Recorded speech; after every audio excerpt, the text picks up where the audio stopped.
Hello friends, మే నెల యొక్క electric three wheeler sales report వచ్చేసాయి. అయితే పోయిన సేల్స్తో కంపారిజన్ చేస్తే ఈసారి ఇంకొంచెం సేల్స్ గ్రోత్ లభించింది. అంటే మరీ ఎక్కువ కాకుండా కొంచెం కొంచెం గ్రోత్ వస్తుంది ఎలక్ట్రిక్ త్రీ వీలర్లో. మరి total electric three wheeler sales ఎన్ని జరిగాయి, మరి ఏ కంపెనీ ఎంత సేల్ చేసింది, ఏ కంపెనీ ఎంత గ్రోత్ తీసుకొచ్చింది, ఎంత డ్రాప్ తీసుకొచ్చింది అనే విషయాన్ని మనం ఈ వీడియోలో డీటెయిల్గా బ్రేక్ డౌన్ చేద్దాం. కానీ దానికన్నా ముందు వెల్కమ్ బ్యాక్ టు చాబు ఈవిల్స్ ఛానల్. మొదటిసారిగా వచ్చినట్లయితే ఛానల్ని తప్పకుండా సబ్స్క్రైబ్ చేసుకోండి. ఇటువంటి డైలీ ఈవీ వీడియోస్ మీకు అందుతూ ఉంటాయి.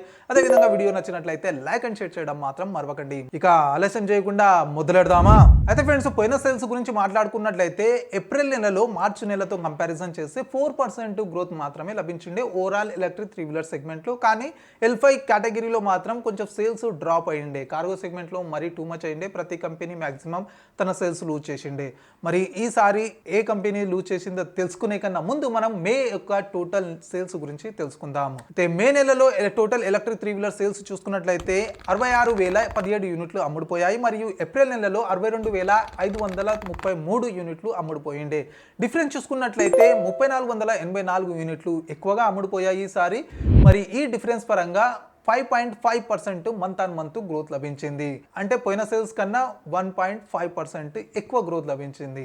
అంటే మంత్ వైజ్ చూసుకుంటే 5.5%, కాకపోతే గ్రోత్ పరంగా చూసుకున్నట్లయితే ఈసారి 1.5% ఇంకా ఎక్కువ గ్రోత్ లభించిందని చెప్పుకోవచ్చు. అయితే మే నెల యొక్క టోటల్ సేల్స్ ని మనం కేటగిరీ వైజ్ చూసుకున్నట్లయితే ముందుగా మనము L3 కేటగిరీ ఈ రిక్షా గురించే చూసుకుందాము. అందులో ప్యాసింజర్ సెగ్మెంట్ లో 40,635 యూనిట్లు అమ్ముడుపోయాయి. మరియు కార్గో సెగ్మెంట్ లో 7,969 యూనిట్లు అమ్ముడుపోయాయి. ఇక L5 ఆటో రిక్షా గురించి మాట్లాడుకున్నట్లయితే ప్యాసింజర్ సెగ్మెంట్ లో 14,988 యూనిట్లు అమ్ముడుపోయాయి. మరియు కార్గో ఆటో రిక్షాలు వచ్చేసి 2,425 యూనిట్లు అమ్ముడుపోయాయి.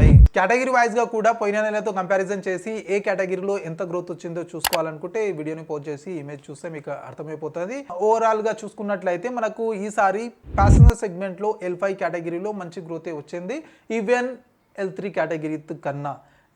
నంబర్ వైజ్ గా చూసుకున్నట్లయితే L3లో చాలా ఉన్నాయి సేల్స్, కానీ పర్సంటేజ్ వైజ్ గ్రోత్ చూసుకున్నట్లయితే L5 కేటగిరీలో మంచి గ్రోత్ రావడం జరిగింది. ఇక L5 ఆటో రిక్షాలో మనం ప్యాసింజర్ మరియు కార్గో సెగ్మెంట్ లో టాప్ 6 కంపెనీస్ గురించి చూసుకున్నట్లయితే ముందుగా మనం ప్యాసింజర్ సెగ్మెంట్ తో మొదలెడదాము. ప్యాసింజర్ సెగ్మెంట్ లో 6వ స్థానంలో వస్తుంది ఒమెగాసకి మొబిలిటీ. ఒమెగాసకి మొబిలిటీ మే నెలలో 123 యూనిట్లు అమ్మడం జరిగింది. మరియు ఏప్రిల్ నెలలో 142 యూనిట్లను అమ్మిండే. డిఫరెన్స్ చూసుకున్నట్లయితే 19 యూనిట్లను తక్కువగా అమ్మడం జరిగింది. ఈ డిఫరెన్స్ పరంగా మంత్ ఆన్ మంత్ గ్రోత్ లో 13% డ్రాప్ రావడం జరిగింది.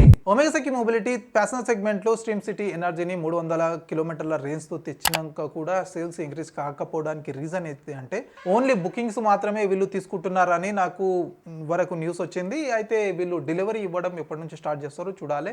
డెలివరీ ఇచ్చినట్లయితే దీని సేల్స్ గ్రోత్ కనిపిస్తుందని అనుకుంటున్నాను. ఒకవేళ మీరు కూడా బుకింగ్ మాత్రం చేసారు, మీకు డెలివరీ ఇస్తలేకుంటే కింద కామెంట్ రూపంలో తప్పకుండా తెలియజేయండి. ఇక దీని తర్వాత నంబర్ 5 లో వస్తుంది TA క్లీన్ మొబిలిటీ మంత్ర మే నెలలో 496 యూనిట్లను అమ్మడం జరిగింది. మరియు ఏప్రిల్ నెలలో 503 యూనిట్లను అమ్మిండే. ఇక డిఫరెన్స్ చూసుకున్నట్లయితే 7 యూనిట్లను తక్కువగా అమ్మడం జరిగింది. ఈ డిఫరెన్స్ పరంగా మంత్ ఆన్ మంత్ గ్రోత్ లో 1% డ్రాప్ రావడం జరిగింది. మంత్ర స్టార్టింగ్ రోజుల్లో చాలా స్పీడ్ గా చాలా ఎక్కువ సేల్స్ జరుగుతుండే, కాకపోతే కొంచెం డ్రాప్ అవుతున్నాయి. లాస్ట్ 2-3 మంత్స్ నుంచి చూస్తున్నాను నేను, కొంచెం సేల్స్ డ్రాప్ అవుతున్నాయి. దీనికి రీజన్ ఏముందో బ్యాక్గ్రౌండ్ లో మనకి ఎగ్జాక్ట్ గా తెలియదు. ఇక మంత్ర తర్వాత 4వ స్థానంలో వస్తుంది పియాజో మే నెలలో 869 యూనిట్లను అమ్మడం జరిగింది. మరియు ఏప్రిల్ నెలలో 1,001 యూనిట్ ని అమ్మడం జరిగింది. ఇక డిఫరెన్స్ చూసుకున్నట్లయితే 132 యూనిట్లను తక్కువగా అమ్మడం జరిగింది. ఈసారి ఈ డిఫరెన్స్ పరంగా మంత్ ఆన్ మంత్ గ్రోత్ లో 13% డ్రాప్ రావడం జరిగింది పియాజోకి మే నెలలో. పియాజో ముందు ప్యాసింజర్ సెగ్మెంట్ లో కార్గో సెగ్మెంట్ లో నంబర్ 3 లో ఉంటుండే, కాకపోతే దీని సేల్స్ పడిపోతూనే ఉన్నాయి. ఫైనల్ గా 7 వచ్చి ఆగుతాయో తెలియదు. ప్రస్తుతం మాత్రం 4వ స్థానంలో ఇది రావడం జరిగింది. ఇక దీని తర్వాత 3వ స్థానంలో వస్తుంది టీవీఎస్ మోటార్ మే నెలలో 1,582 యూనిట్లను అమ్మడం జరిగింది. మరియు ఏప్రిల్ నెలలో 1,206 యూనిట్లను అమ్మిండే. డిఫరెన్స్ చూసుకున్నట్లయితే 376 యూనిట్లను ఎక్కువగా అమ్మడం జరిగింది. ఈ డిఫరెన్స్ పరంగా 31% మంత్ ఆన్ మంత్ గ్రోత్ రావడం జరిగింది టీవీఎస్ సేల్స్ స్టార్ట్ అయినప్పటి నుంచి మంచి గ్రోత్ తీసుకొస్తూనే ఉన్నది. అయితే స్టార్టింగ్ రోజుల్లో 100% గ్రోత్ వస్తుండే, దాని తర్వాత 50%కి రావడం జరిగింది. తర్వాత ఇప్పుడు 31% మంత్ ఆన్ మంత్ గ్రోత్ రావడం జరుగుతుంది. అయితే టీవీఎస్ పాన్ ఇండియా ఎక్స్పాండ్ కూడా అవుతుంది కాబట్టి మెల్లమెల్లగా దీని గ్రోత్ కూడా పెరుగుతూనే ఉంది. ఇక దీని తర్వాత నంబర్ పొజిషన్లో వస్తుంది మహేంద్రా స్టార్టింగ్ 2 months బ్యాక్ వరకు కూడా ఇది నంబర్ 1లోనే ఉంటుండే. కాకపోతే దీని సేల్స్ పడిపోవడానికి మెయిన్ రీజన్ వచ్చేసి బజాజ్ ఏదైతే హై రేంజ్ ఆటో రిక్షా ఏదైతే లాంచ్ చేసిందో అప్పటి నుంచి దీని సేల్స్ డౌన్ అయ్యాయి. అయితే ఎక్కువ రేంజ్ ఇచ్చే ఆటో రిక్షా ఒకవేళ మహేంద్ర తీసుకొచ్చినట్లయితే మళ్ళీ దీని సేల్స్ గ్రోత్ అవుతాయి అని నేను అనుకుంటున్నాను.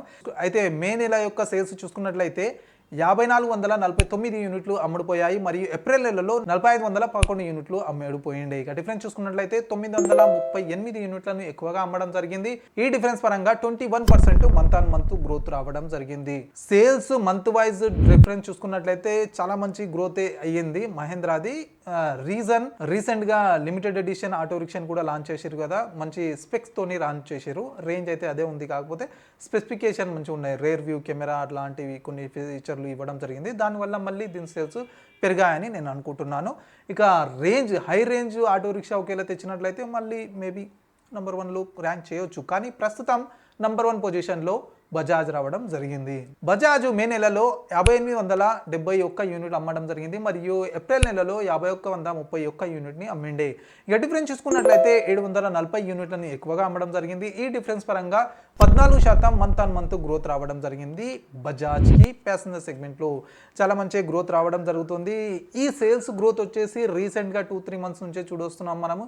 ఎందుకంటే ఏదైతే బజాజ్ గోగో బ్రాండ్లో 3 వేరియంట్లను లాంచ్ చేయడం జరిగింది. అందులో 251 కిలోమీటర్ రేంజ్ వీళ్ళు లాంచ్ చేశారు P70 12 మోడల్లో. అయితే దీని వల్లనే దీని సేల్స్ ఒక ఊపులో నడుస్తున్నాయి. అయితే ఇవే కాకుండా కార్గో సెగ్మెంట్ లో టాప్ 6 కంపెనీ చూసుకున్నట్లయితే 6వ స్థానంలో వస్తుంది. కొత్తగా ఎంట్రీ అయింది, అంటే కొత్తగా కూడా కాదు, ముందు వచ్చిపోతూ ఉంటుండే, కాకపోతే మధ్యలో గాయమైపోయిండే. మళ్ళీ ఇప్పుడు 6th పొజిషన్ లో రావడం జరిగింది కెనెటిక్ గ్రీన్ ఎనర్జీ. మేబీ దీనికి బల్క్ ఆర్డర్స్ అట్లాంటివి వచ్చి ఉండొచ్చు. ఇది గవర్నమెంట్ తో కలిసి ఎక్కువగా వర్క్ చేస్తూ ఉంటుంది. మేబీ మళ్ళీ ఏదైనా గవర్నమెంట్ తోటి వీళ్ళు టైఅప్ అయి ఉంటే మళ్ళీ బల్క్ ఆర్డర్స్ వల్ల దీని సేల్స్ ఇంక్రీజ్ కావచ్చు. అయితే సేల్స్ చూసుకున్నట్లయితే మే నెలలో 128 అయ్యాయి మరియు ఏప్రిల్ నెలలో 48 మాత్రమే అయ్యిండే. డిఫరెన్స్ చూసుకున్నట్లయితే 72 యూనిట్లు ఎక్కువగా అమ్ముడుపోయాయి. ఈ డిఫరెన్స్ పరంగా 150% మంత్ ఆన్ మంత్ గ్రోత్ రావడం జరిగింది కెనెటిక్ గ్రీన్ ఎనర్జీకి. అయితే ఇది నెక్స్ట్ మంత్ సేల్స్ చూస్తేనే అర్థమవుతుంది ఇది ఉంటుందా లిస్ట్ లా మాయమవుతుంది అనేది. కాకపోతే ప్రస్తుతం మాత్రం ఇది నంబర్ 6th పొజిషన్ కి ఎంట్రీ కావడం జరిగింది. ఇక దీని తర్వాత 5వ స్థానంలో చూసుకున్నట్లయితే పియాజో వస్తుంది. పియాజో ప్యాసింజర్ మరియు కార్గో సెగ్మెంట్ లో 3వ స్థానం అట్లా వస్తుండే. ఇప్పుడు ప్యాసింజర్ సెగ్మెంట్ లో కొంచెం డ్రాప్ అయినా కూడా కార్గో సెగ్మెంట్ లో మరి 5వ స్థానంకి పడిపోయింది. మరి చూడాలి ఇప్పటి వరకు ఇది నంబర్ 3 పొజిషన్ లకి, అంటే దీని పొజిషన్ అది నంబర్ 1 అయితే మర్చిపోండి, కానీ నంబర్ 3 పొజిషన్ దీనిదే కాబట్టి మళ్ళీ దీని పొజిషన్ లకి ఎప్పటి వరకు వస్తుందో చూడాలి. అయితే ఒకవేళ సేల్స్ చూసుకున్నట్టయితే మే నెలలో 167 యూనిట్లను అమ్మడం జరిగింది మరియు ఏప్రిల్ నెలలో 141 యూనిట్ మాత్రమే అమ్ముడుపోయింది. ఇక డిఫరెన్స్ చూసుకున్నట్లయితే 26 యూనిట్లు ఎక్కువగా అమ్మడం జరిగింది. మరి ఈ డిఫరెన్స్ పరంగా 18% మంత్ ఆన్ మంత్ గ్రోత్ రావడం జరిగింది పియాజోకి కార్గో సెగ్మెంట్ లో. ఇక దీని వెంబడే 4వ స్థానంలో వస్తుంది ఏలర్ మోటార్ మే నెలలో 287 యూనిట్లను అమ్మడం జరిగింది మరియు ఏప్రిల్ నెలలో 297 యూనిట్లను అమ్మిండే. డిఫరెన్స్ చూసుకున్నట్లయితే 10 యూనిట్లను తక్కువగా అమ్మడం జరిగింది. ఈ డిఫరెన్స్ పరంగా మంత్ ఆన్ మంత్ గ్రోత్ లో 3% డ్రాప్ రావడం జరిగింది. ఏలర్ మోటార్ అయితే మళ్ళీ కొత్త టైప్ చేసింది, కొత్త కంపెనీ, దీంట్లో ఎక్కువ షేర్స్ కొనడం జరిగింది, పార్ట్నర్ అయింది అనుకోండి ఒక విధంగా. అయితే మరి ఎందుకు దీని సేల్ పడిపోయాయో తెలియదు. కార్గో సెగ్మెంట్లో మంచి ఆటో రిక్షానే తీసుకొచ్చారు, కాకపోతే రీసెంట్గా వీళ్ళు ప్యాసింజర్ ఆటో రిక్షాని కూడా తీసుకొచ్చారు కదా. ప్యాసింజర్ ఆటో రిక్షాని తెచ్చినాక కూడా వీళ్ళు ప్యాసింజర్ కేటగిరీలో మనం టాప్ 10 టాప్ 6 చూసుకున్నా కూడా ఎంట్రీ కాలేకపోతుంది. మరి కార్గో సెగ్మెంట్లో ఎందుకు సేల్స్ లూజ్ చేస్తుందో అర్థమవుతలేదు. అంటే దీని మీద ఫోకస్ చేస్తుర్రా ఏందో అర్థమవుతలేదు. అయినా వీళ్ళు ప్యాసింజర్ సెగ్మెంట్ కోసం అని ఒక సబ్ బ్రాండ్ నేమ్ వీళ్ళు హై సిటీ అని లాంచ్ చేసిరు. అంటే ఏదైతే ఏలర్ మోటార్ బ్రాండ్ ఉందో ఆ బ్రాండ్ తోటి వీళ్ళు తీసుకురాలేదు. మేబీ చూద్దాం ఎప్పటి వరకు వీళ్ళు మళ్ళీ కమ్ బ్యాక్ అవుతారు. అయితే దీని వెంబడే 3వ స్థానంలో వస్తుంది Omega Seiki mobility. Slow growth sustainable growth అని చెప్తారు కదా ఫ్రెండ్స్. అదేవిధంగా దీని సేల్స్ కూడా స్టార్టింగ్ రోజుల్లో స్లోగా అవుతుండే, ఏదో 100 లేదా 50 అట్లాంటివి అవుతుండే. కాకపోతే మెల్లమెల్లగా దీని సేల్స్ పెరుగుతూ పోతున్నాయి. రీజన్ దీని డీలర్షిప్ సర్వీస్ కూడా కావచ్చు, మంచి ఆటో రిక్షాను వీళ్ళు లాంచ్ చేయడానికి కూడా ఒక రీజన్ కావచ్చు. అయితే మే నెల యొక్క సేల్స్ చూసుకున్నట్లయితే 330 యూనిట్లు అమ్ముడుపోయాయి మరియు ఏప్రిల్ నెలలో 329 యూనిట్లు అమ్ముడుపోయింది. డిఫరెన్స్ చూసుకున్నట్లయితే 1 యూనిట్ ని ఎక్కువగా అమ్మడం జరిగింది. ఈసారి ఈ డిఫరెన్స్ పరంగా 0.3% మంత్ ఆన్ మంత్ గ్రోత్ రావడం జరిగింది. ఇక దీని తర్వాత 2వ స్థానంలో వస్తుంది Bajaj auto. Bajaj cargo segment లో ఎప్పుడు నంబర్ 1 నంబర్ 2లో వస్తుంది. కాకపోతే ప్యాసింజర్ సెగ్మెంట్లో వీళ్ళు నంబర్ 1కి పోయారు. కాకపోతే కార్గో సెగ్మెంట్లో నంబర్ 2లో రావడం జరిగింది. మేబీ దీని కొత్త ఆటో ఇప్పుడు గోగోలో కార్గో ఆటో రిక్షా తీసుకొచ్చారంటే మళ్ళీ నంబర్ 1కి రావచ్చు. అయితే ప్రస్తుతం సేల్స్ చూసుకున్నట్లయితే మే నెలలో 421 యూనిట్ అమ్ముడుపోయాయి. ఏప్రిల్ నెలలో 379 యూనిట్లు అమ్ముడుపోయింది. ఇక డిఫరెన్స్ చూసుకున్నట్లయితే 42 యూనిట్లు ఎక్కువగా అమ్ముడుపోయాయి. ఈ డిఫరెన్స్ పరంగా 11% మంత్ ఆన్ మంత్ గ్రోత్ రావడం జరిగింది. ఇక ఫైనల్ గా నంబర్ 1 పొజిషన్ చూసుకున్నట్లయితే మహేంద్ర వస్తుంది. ప్యాసింజర్ సెగ్మెంట్ దీని నంబర్ పొజిషన్ చేంజ్ అయింది. కాకపోతే కార్గో సెగ్మెంట్ లో మాత్రం నంబర్ 1 పొజిషన్ ని కంటిన్యూ చేయడం జరిగింది మహేంద్ర.